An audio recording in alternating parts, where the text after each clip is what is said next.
Ganito ang nangyari kay Kim Chiu nang kapanayamin sa Mini Miss You segment ng It's Showtime ang 5 taong gulang na si Rain. Bale, sina Kim at Chang Ami Perez ang natoka sa segment na yon. Medyo madrama ang binahaging kwento ni Rain.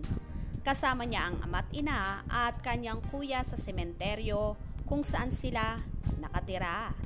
Labanderang ina ng bata, samantalang pinapalagay na si Poltutero ang kanyang ama.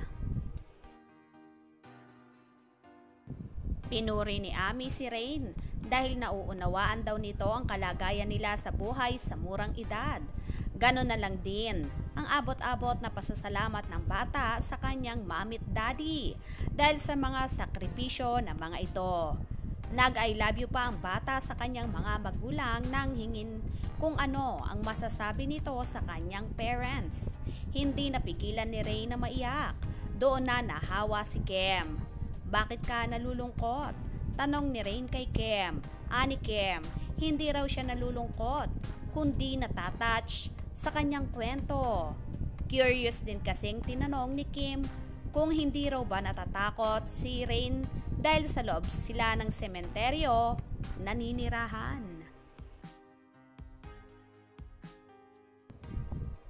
Hindi naman daw ayon kay Rain na tila kinasanayan na rin ang kanilang pamumuhay.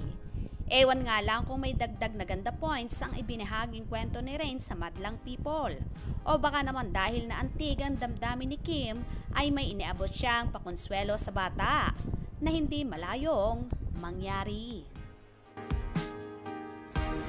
Ano? Bakit ka nalulungkot sa mga sasabi ko? Hindi ako nalulungkot. Nag-attach lang ako sa kwento mo.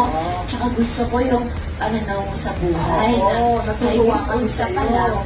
Alam mo na kung anong ginagawa ng mga magulang. Na-appreciate mo na si Mama at si Papa.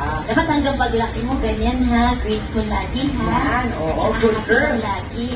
See? Well, nakakaantig naman talaga ng damdamin ang nalaman na yon ni Chinita Princess at ni Chang Ami tungkol sa batang 5 taong gulang na naninirahan sa sementeryo.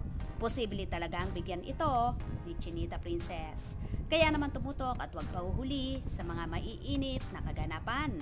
Anong inyong magiging reaction sa bidyong ito? Comment below.